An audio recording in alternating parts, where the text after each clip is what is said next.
Depuis plus de 15 ans, le 5 mai est dédié à un métier passionnant.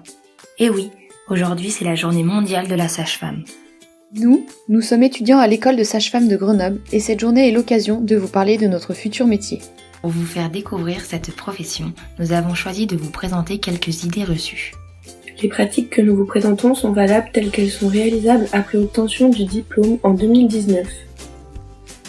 La sage-femme, c'est une assistante du médecin. Un vrai accouchement, c'est avec un gynéco.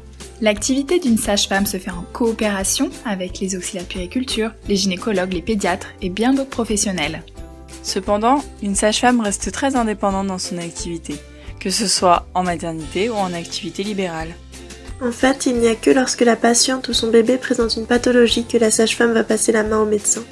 Elle réalise en totale autonomie les consultations de suivi de grossesse, les accouchements dits normaux et les examens cliniques de la mère après l'accouchement. C'est aussi elle qui donne son accord pour que la mère et le bébé quittent la maternité. Les études de sage-femme, c'est pas long. Faut savoir dire poussez, madame, poussez, et ça y est, c'est bon. Le diplôme d'état de sage-femme nécessite 5 ans d'études.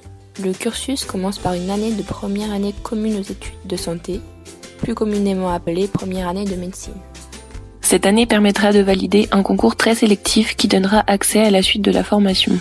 Il s'ensuit 4 ans en école de sage-femme, cette dernière étant rattachée à la faculté de médecine. Durant ces 4 années d'école, les étudiants alternent des périodes de cours et de stages. C'est une formation très professionnalisante et donc très dense car le but est d'être complètement autonome dans ses gestes en fin de cursus. La sage-femme devra maîtriser son domaine, mais avoir également de vastes connaissances médicales afin de prendre en charge et d'orienter au mieux ses patientes. Pour une consultation de suivi gynécologique, je dois aller chez un gynécologue uniquement. La sage-femme, le gynécologue et le médecin sont les 3 professionnels qui peuvent aussi assurer le suivi gynécologique des femmes dès l'adolescence. Ainsi, la sage-femme peut prescrire différents contraceptifs, poser un stérilet ou un implant, réaliser un frottis, faire le dépistage du cancer du sein, réaliser une interruption de grossesse. Elle a aussi un rôle relationnel important, elle doit savoir expliquer à la femme ou à la future maman les différentes étapes de son suivi. On retiendra que la sage-femme, c'est un peu le professionnel de la femme en bonne santé, enceinte ou non, qui souhaite avoir un suivi gynécologique ou de grossesse. La sage-femme n'a pas le droit de prescrire. Ces dernières années, les compétences de la sage-femme se sont élargies. Elles se sont vues attribuer le droit de prescription de médicaments, de dispositifs médicaux et de vaccins, que ce soit pour la femme non enceinte, pour la femme enceinte, pour le nouveau-né, mais aussi pour l'entourage familial de leur patiente, par exemple en ce qui concerne les vaccins et les substituts nicotiniques. Ce vaste champ de prescription permet une prise en charge plus globale des patientes et donc de meilleure qualité. Ce qui fait de cette profession un métier médical tel que médecin ou dentiste. Sage-femme, c'est une profession réservée aux femmes. Mais comment je vais m'appeler moi ? Un sage homme ? C'est bien la première fois que j'entends ça.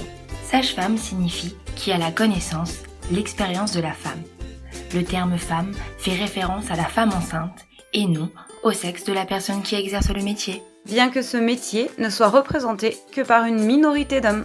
En plus, on peut aussi utiliser maïeuticien ou maïeuticienne. Et oui, ce mot un peu barbare permet aussi de dire sage-femme. Les sages-femmes travaillent toutes à l'hôpital. En effet, la plupart des sages-femmes travaillent à l'hôpital ou dans une clinique privée.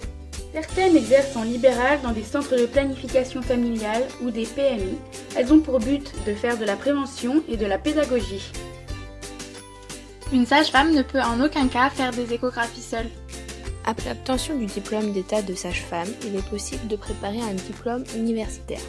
Il en existe beaucoup comme sexologue, tabacologue, sophrologue, homéopathe, acupuncteur et donc celui de sage-femme échographe. Sage-femme, c'est le plus beau métier du monde. Elles ne vivent que des moments de bonheur. Malheureusement, il y a aussi des moments difficiles. Être sage-femme, c'est aussi accompagner la famille dans le cas d'une mort in utero, d'une interruption volontaire ou médicamenteuse de grossesse, d'une grossesse non désirée et dans des situations sociales parfois délicates. Mais ces situations font aussi partie de la richesse du métier. Et c'est dans sa globalité qu'il est magnifique ce métier.